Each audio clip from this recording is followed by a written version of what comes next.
नमस्कार, आप देख रहे हैं न्यूज़ पीआर। मैं हूं आदेशपुरी। हमारे साथ दो शिक्षक हैं, पारसनाथ सर और एलके झा सर।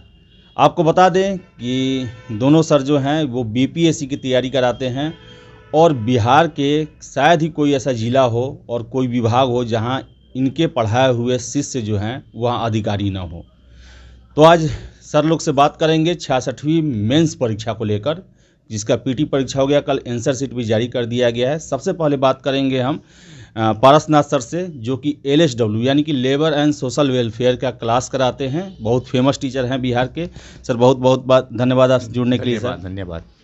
सर सबसे पहला प्रश्न है सर कि sir LSW sir university level पर उतना फेमस नहीं है, लेकिन बीपीएससी में इतना ज़्यादा चॉइस इसको क्यों करते हैं एक कैंडिडेट? कारण क्या है सर इसका? देखिए, ये बीपीएससी का बहुत पॉपुलर सब्जेक्ट है।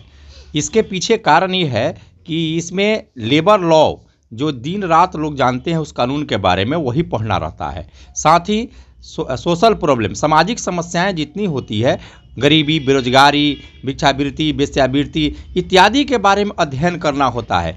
इसलिए लड़के अधिक से अधिक इसको रखते हैं और इसमें मार्क्स आने की संभावना अधिक होती है, कारण कि ये अप्लाइड होता है एकदम दिन प्रतिदिन। जैसे हमारे प्रधानमंत्री जी जो है नए नए स्कीम ला रहे हैं, उस स्कीम को लिखना होता है। हमारे मुख्यमंत्री जी जो नए नए स्कीम ला रहे हैं उसको जो है इसमें लिखना रहता है। जैसे जीविका योजना हो गया या गरीब कल्याण योजना हो गया। इसके लिए जो है आप अप टू डेट होने के कारण नंबर अधिक मिलता है और स्टूडेंट इसको अधिक रखते हैं। सर ऐसा बहुत सारे छात्र बोलते हैं जो LSW जिनका नहीं है कि रटंत विषय है, और दूसरा बात कि इसमें क्रिएटिविटी नहीं है इस पेपर में। ऐसा क्या है सर? क्या नहीं, ये कहना गलत है कि रटंत विद्या है। कोई आप खुद जानते हैं कि रटंत नहीं होता है। कोई भी चीज़ को समझना होता है, समझ करके ही आंसर लिख सकते हैं। जैसे मान लीजिए आप कोई क्वेश्चन रट गए तो बीच में भूल जाएंगे, लेकिन जब समझ कर लिखेंगे, देखिए इसका पहला सेक्शन जो है वह फैक्चुअल है, उसमें कुछ आप रट सकते हैं। लेकिन दूसरा इसका पार्ट जो है इंडस्ट्रियल रिलेशन और सोशल प्रेयर, एक कंसेप्चुअल है। यहाँ आपको समझ करके ही लिखना होगा, तभी ही आपका उत्तर सही होगा और अधिक अंक आएगा। दूसरी बात, अधिक अंक आने के पीछे ये भी करके क्वेश्चन पूछा जा रहा है 25-25 नंबर का, तो संख्या इसकी 12 हो जा रही है। 12 में अगर 25 में अगर वो 17 देता है तो अधिक अंक हो जाता है, लेकिन 50 में उसको 30 मिलना मुश्किल हो जाता है। इसलिए LSW में अधिक मार्क्स आ रहे हैं, जो 64वीं बीपीएससी में देखने को मिला है। क्योंकि 64वीं बीपीएससी में करीब करीब 1900 से 2000 स्टूडेंट जो है मेंस क्वालिफाई किए हैं। जी सर। सर अच्छा अंक प्राप्त करने के लिए सर किन चीज़ों पर ज़्यादा जोर देना पड़ेगा? हाँ, सबसे बड़े क्वालिटी बेसिस आंसर लिखिए। आप ये मत समझिए कि हम कुछ 6 पेज लिख देंगे, 7 पेज लिख देंगे तो नंबर आ जाएगा। नहीं, उसमें क्वालिटी होना चाहिए, क्वांटिटी पर ध्यान कम। और समय प्रबंधन सबसे है कि समय टाइम के अंदर आंसर देना होगा। आपको 6 क्वेश्चन लिखना है, आपको 180 मिनट है, उसमें आप डिवाइड कर लीजिए कि कितना कितना मिनट आता है। 30 मिनट में एक क्वेश्चन लिखना रहता है, आपको 30 मिनट में लिखना होगा, तभी ही मार्क्स आएगा, अन्यथा नहीं। 30 मिनट में 2 क्वेश्चन लिखना है AB करके 15-15 मिनट में। लेकिन यहाँ उन स्टूडेंट का नंबर कम आ जाता है क्योंकि वो लोग इसको लिख नहीं पाते हैं 6 प्रश्न का। जो स्टूडेंट 6 प्रश्न लिखते हैं उनको 200 प्लस नंबर रहता है। जी सर।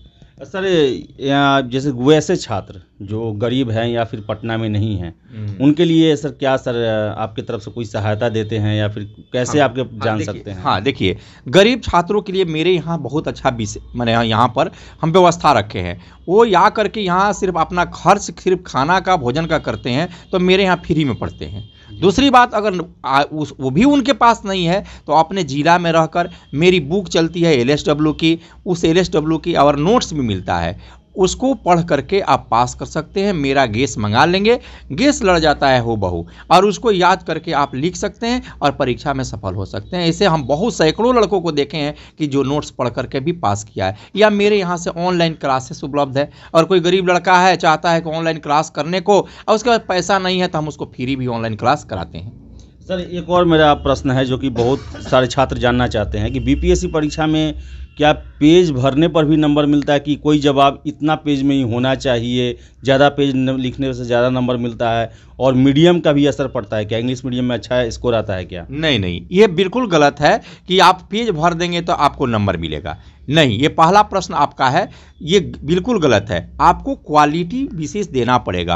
आंसर का एक लेंथ होता है, एक जैसे ए बी क्वेश्चन है तो आप 3-3 पेज में लिख सकते हैं। यानी मेरा कहने का मतलब 600 शब्द में आप आंसर देंगे, निश्चित तौर पर से आपको बेनिफिशियरी रहेगा और अधिक नंबर आएगा। दूसरा प्रश्न आपका था सर कि मीडियम को लेकर। हाँ, मीडियम को लेकर इंग्लिश और हिंदी मीडियम नहीं, ये कोई मीडियम फर्क नहीं। इंग्लिश में भी वही शब्द लिखते हैं जो हिंदी में लिखते हैं, इसलिए हम तो देखे हैं कि टॉपर भी आप हिंदी मीडियम के लड़के रहते हैं, स्टूडेंट रहते हैं मेरे यहाँ। जी सर। तो इसलिए मीडियम कोई फर्क नहीं है। ये दिमाग से निकाल लीजिए कि इंग्लिश मीडियम को अधिक नंबर मिलेगा, हिंदी मीडियम को कम मिलेगा। नहीं, हमने देखा है अपने स्टूडेंट को कि हिंदी मीडियम वाले को अधिक मिला है लेकिन इंग्लिश मीडियम वाले को कम मिला है नंबर। जी सर।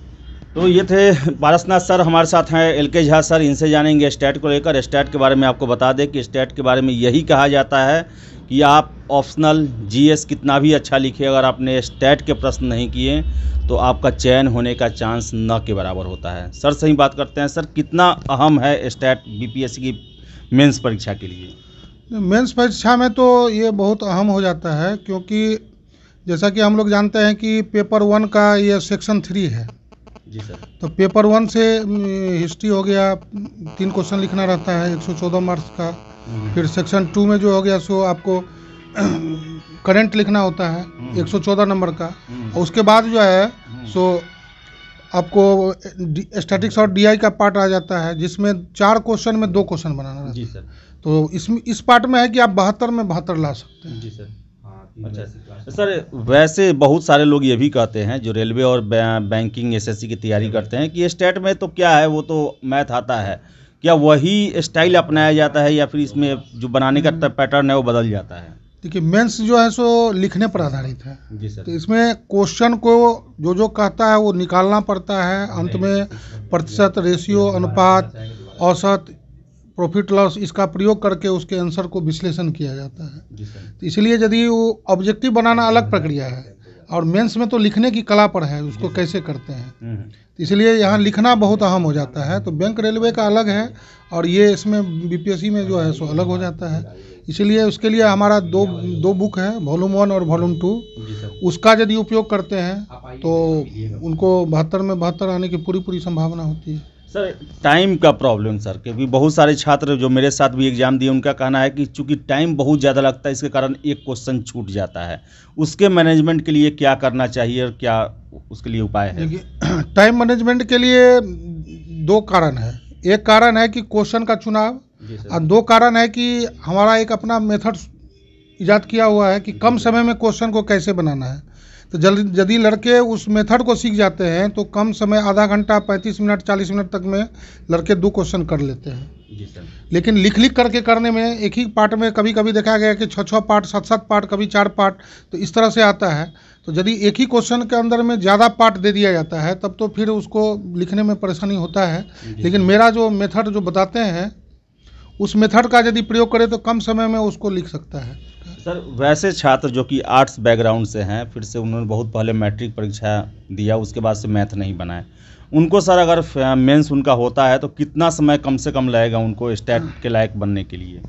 देखिए, जिनका बेस कमज़ोर है तो उनके लिए यही है कि जैसे हम लोग यहाँ पर एक मेंस में जो फीस है मिनिमम वही लगता है और उनको 2 बार 3 बार क्लास करवाते हैं। जी सर। जैसे ही वह 2 बार 3 बार करते हैं तो उनको एकदम पूरी तरह से पूरा समझ में आ जाता है। और स्टैटिक्स में ज़्यादा मैथ का प्रयोग नहीं है, इसलिए डरने की कोई बात नहीं है। इसमें रगड़ना जो है सो कमज़ोर लोगों के लिए मेन हो जाता है।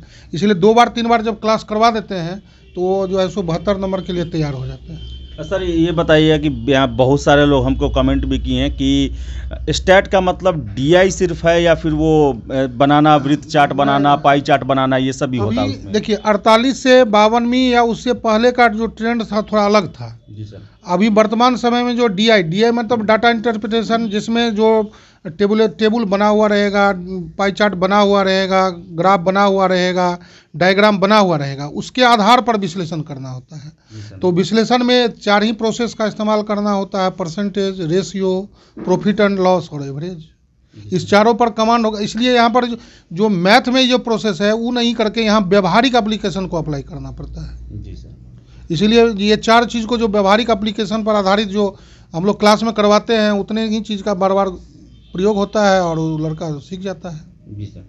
तो ये थे LK झा सर, जिनका कहना है कि स्टैट जो है वो व्यवहारिक उसमें प्रयोग करना होता है और उनके पास कुछ पढ़ाने का सर का अपना अंदाज है, टेबुलेशन, जिससे आप टेबल बनाकर जो परीक्षा में जो कम समय में है वो प्रश्न को हल कर सकते हैं।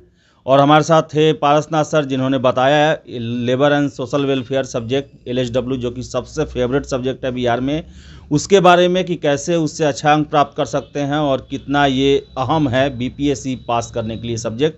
तो सर से हम लगातार संपर्क में रहेंगे और परीक्षा के दौरान जो भी आपके सुविधा के लिए जो होना चाहिए ज़रूर हम करेंगे। फिलहाल इस वीडियो में इतना ही। आप लोगों का सब बहुत बहुत धन्यवाद जुड़ने के लिए सर।